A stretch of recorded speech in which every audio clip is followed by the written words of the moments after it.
കർത്താവായ യേശു ക്രിസ്തുവിൻ്റെ പരിശുദ്ധമായ നാമത്തിൽ എല്ലാ പ്രിയപ്പെട്ടവർക്കും മോർണിംഗ് ഡ്യൂവിൻ്റെ മറ്റൊരു പ്രഭാത വചന ധ്യാനത്തിലേക്ക് സ്വാഗതം.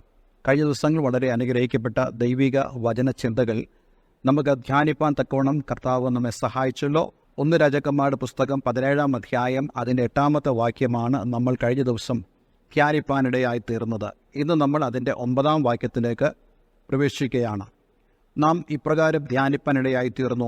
ഏലിയാവിനെ ദൈവം ആ ക്ഷാമകാലത്ത് കരുതേണ്ടതിന് വേണ്ടി കെരീത്ത് തോട്ടിലേക്ക് കൊണ്ടുചെല്ലുകയും അവിടെ വെച്ച് തോട്ടിലെ വെള്ളത്താലും കാക്കയാൽ അപ്പവും ഇറച്ചിയും കൊടുത്ത് ദൈവം പോഷിപ്പിക്കാനിടയായി തീർന്നു. എന്നാൽ ഒരു യാഥാർത്ഥ്യം ഏലിയാവ് ആ കെരീത്ത് തോട്ടിൽ തിരിച്ചറിയാനിടയായി തീർന്നു. ഓരോ ദിവസം ചെല്ലുന്തോറും ഈ തോട് വറ്റിക്കൊണ്ടിരുന്നു.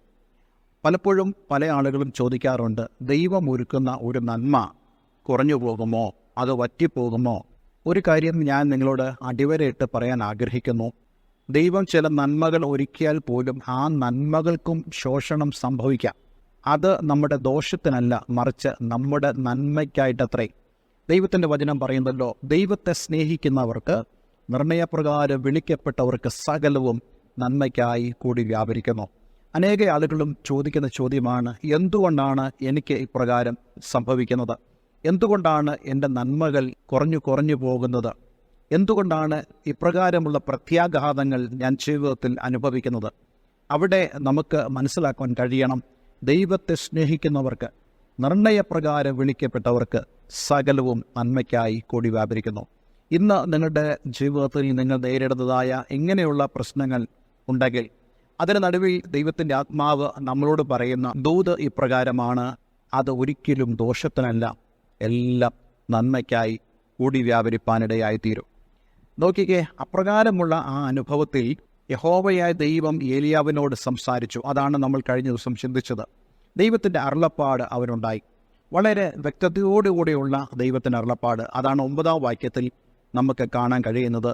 നീ എഴുന്നേറ്റ് സീദോനോട് ചേർന്ന സരാഫത്തിലേക്ക് ചെന്ന് അവിടെ പാർക്ക, നിന്നെ പുലർത്തേണ്ടതിന് അവിടെയുള്ള ഒരു വിധവയോട് ഞാൻ കൽപ്പിച്ചിരിക്കുന്നു.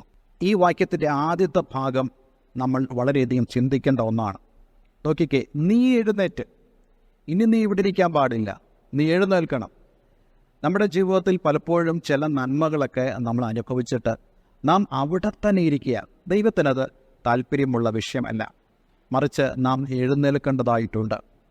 പലരും ചിന്തിക്കാറുണ്ട്, എനിക്ക് ദൈവം ധാരാളമായ അനുഗ്രഹം നൽകി, അതുകൊണ്ട് ഞാനിവിടെ റെസ്റ്റ് എടുക്കട്ടെ, ഞാനിനി എങ്ങോട്ടുമില്ല എന്ന് പറയുമ്പോൾ ദൈവം നമ്മെ അവിടുന്ന് എഴുന്നേൽപ്പിക്കുവാൻ ചില ഉറവുകളെ വറ്റിച്ചു കളയാറുണ്ട്. ജീവിതത്തിൽ ഇങ്ങനെയുള്ള അനുഭവങ്ങൾ നേരിടുമ്പോൾ ഒരു മെസ്സേജ് നമുക്ക് അവിടെ നിന്ന് മനസ്സിലാക്കാൻ കഴിയണം. ഞാൻ എഴുന്നേൽക്കേണ്ട സമയമായിരിക്കുന്നു, എൻ്റെ പ്രവർത്തന മണ്ഡലം ഞാൻ മാറ്റേണ്ട സമയമായിരിക്കുന്നു. അതാണ് നമുക്കിവിടെ കാണാൻ കഴിയുന്നത്. നീ എഴുന്നേറ്റ് സീദോനോട് ചേർന്ന സരാഫത്തിലേക്ക് ചെന്ന് അവിടെ പാർക്ക, നിന്നെ പുലർത്തേണ്ടതിന് അവിടെയുള്ള ഒരു വിധവയോട് ഞാൻ കൽപ്പിച്ചിരിക്കുന്നു. ഞാൻ കഴിഞ്ഞ ദിവസം പറഞ്ഞല്ലോ, തിഷ്ബയിൽ നിന്നും ജസ്രയിലേക്കും, ജസ്രയിൽ നിന്ന് കെരീത്തിലേക്കും, കെരീത്തിൽ നിന്ന് ഇപ്പോൾ ദൈവം പറയുന്നു നീ സരാഫത്തിലേക്ക് പോകാം. ഓരോരോ ദേശങ്ങളിൽ ദൈവപ്രവൃത്തി വെളിപ്പെടുത്തുവാൻ ദൈവം ഏലിയാവിനെ ഉപയോഗിക്കുന്നുവെന്ന് നമുക്ക് മനസ്സിലാക്കാൻ സാധിക്കും. ഒരു കാര്യം ഞാൻ നിങ്ങളോട് പറയട്ടെ, ദൈവം നമ്മെ അനേക ദേശത്തിന് ഒരു അനുഗ്രഹമാക്കുവാനാണ് ആഗ്രഹിക്കുന്നത്. ഇവിടെ വളരെ വ്യക്തമായി പറയുന്നു, ഏലിയാവേ നീ എഴുന്നേറ്റ് സീദോനോട് ചേർന്ന സരാഫത്തിലേക്ക് ചെന്ന് അവിടെ പാർക്ക, നിന്നെ പുലർത്തേണ്ടതിന് അവിടെ ഉള്ള ഒരു വിധവയോട് ഞാൻ കൽപ്പിച്ചിരിക്കുന്നു. മുൻ വാക്യത്തിൽ കാക്കയോട് കൽപ്പിച്ചിരിക്കുന്നു എന്ന് പറയുന്ന അതേ ടോണിൽ തന്നെയാണ് ഇവിടെ പറയുന്നത്, ഒരു വിധവയോട് ഞാൻ കൽപ്പിച്ചിരിക്കുന്നു. ഞാൻ സാധാരണയായിട്ട് ഈ വചനഭാഗം ശുശ്രൂഷിക്കുമ്പോൾ ഇങ്ങനെ പറയാറുണ്ട്, ആ കാക്കയോടും ഈ വിധവയോടും നമ്മൾ ചോദിച്ചാൽ അവർ പറയും, ഞങ്ങളോട് ദൈവവും പ്രത്യേകിച്ചൊന്നും പറഞ്ഞിട്ടില്ല. നമ്മൾ പലപ്പോഴും ചോദിക്കുന്ന ചോദ്യമാണ്, ദൈവമേ നീ അവരോട് പറഞ്ഞോ, നീ അവരോട് സംസാരിച്ചോ? ദൈവത്തിന് അവരോട് സംസാരിക്കേണ്ടതായിട്ടൊന്നുമില്ല. കൽപ്പിച്ചിരിക്കുന്നു എന്ന് പറഞ്ഞാൽ അവർക്ക് അതിനുള്ളൊരു ഹൃദയം, മനസ്സ് ദൈവം കൊടുത്തു എന്നുള്ളതാണ്. ഫറവോൻ്റെ മനസ്സിനെ കഠിനമാക്കിയതായ ദൈവം ഏതൊരു ഹൃദയത്തെയും തനിക്ക് അനുകൂലമായി തിരിക്കുവാൻ ദൈവത്തിന് സാധിക്കും. രാജാക്കന്മാരുടെ ഹൃദയം ദൈവത്തിൻ്റെ കയ്യിൽ നീർത്തോടുപോലെ ഇരിക്കുന്നു എന്ന് നമുക്ക് വിശുദ്ധ വേദപുസ്തകത്തിൽ വായിക്കാൻ കഴിയുന്നുണ്ട്. അവൻ ഇഷ്ടമുള്ളിടത്ത് അവരുടെ ഹൃദയത്തെ തിരിക്കുന്നത് പോലെ തന്നെ ഒരു ദൈവപൈതലിന് വേണ്ടി ദൈവത്തിന് ആരുടെയും ഹൃദയത്തെ, ഒരു പക്ഷിയുടെ ചിന്താഗതിയെപ്പോലും ദൈവത്തിന് തിരിക്കാൻ കഴിയുന്നുവെങ്കിൽ ഇന്ന് ഞാൻ നിങ്ങളോട് പറയട്ടെ, നിങ്ങൾക്ക് വേണ്ടി ദൈവം അത്ഭുതങ്ങളെ പ്രവർത്തിപ്പാൻ കഴിവുള്ളവനാണ്. ദൈവം നിങ്ങൾക്ക് വേണ്ടി അനേകരുടെ ഹൃദയങ്ങളെ തിരിക്കുന്നതായ ദൈവമാണ്.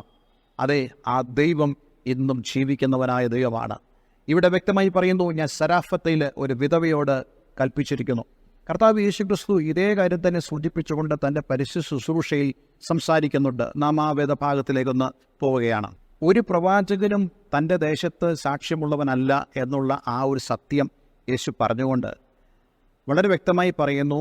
ലൂക്കോസിന്റെ സുവിശേഷം 4-ാം അധ്യായം 24 മുതൽ 27 വരെയുള്ള വേദഭാഗങ്ങളിൽ യേശു പറയുന്നു, ഒരു പ്രവാചകനും തൻ്റെ പിതൃനഗരത്തിൽ സമ്മതനല്ല എന്ന് ഞാൻ സത്യമായിട്ട് നിങ്ങളോട് പറയുന്നു എന്ന് പറഞ്ഞു.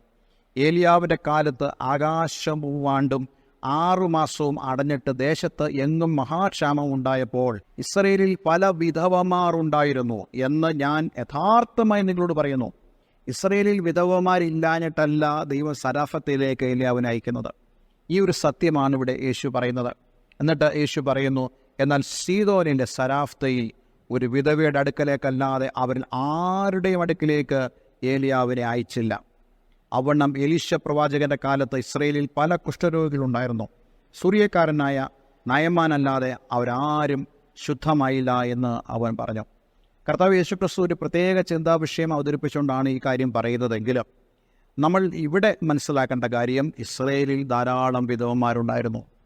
പക്ഷേ ഈ സീദോനിലെ സരാഫത്തിലേക്ക് ദൈവം ഏലിയാവിനെ അയക്കാൻ കാരണം, ഞാൻ വിശ്വസിക്കുന്നു, ഈ സീദോനിലെ സരാഫത്തിലെ വിധവയുടെ കണ്ണുനീര് ദൈവം കണ്ടു.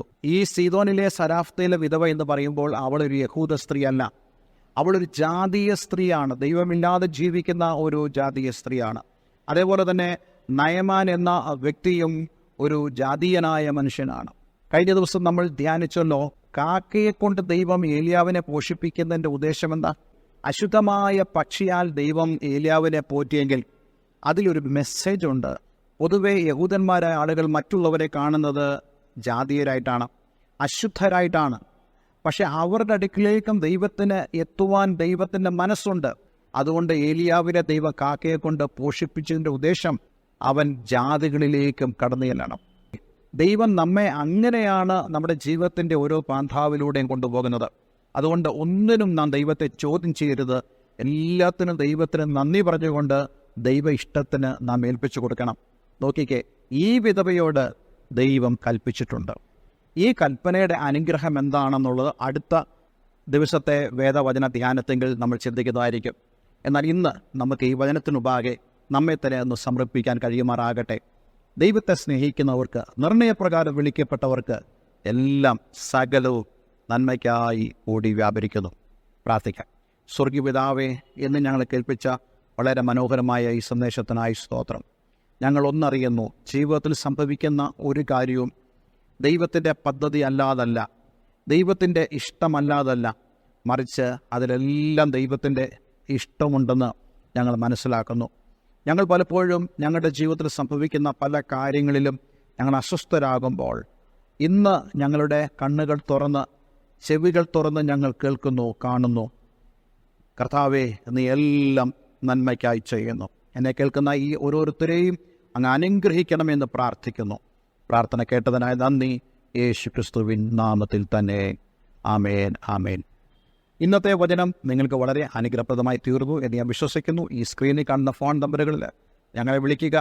കൂടുതൽ പ്രാർത്ഥനാ വിഷയങ്ങൾക്കോ അതേപോലെ തന്നെ കൂടുതൽ ദൈവവചനം അറിയുവാനോ നിങ്ങളുടെ രക്ഷയ്ക്ക് ഉതകുന്നതായ സുവിശേഷം നിങ്ങൾക്ക് ശ്രദ്ധിക്കേണ്ടതിന് വേണ്ടിയോ തീർച്ചയായിട്ടും ഞങ്ങളെ കോൺടാക്റ്റ് ചെയ്യാം. എല്ലാവരും ദൈവം അനുഗ്രഹിക്കട്ടെ. Have A nice day. God bless you all.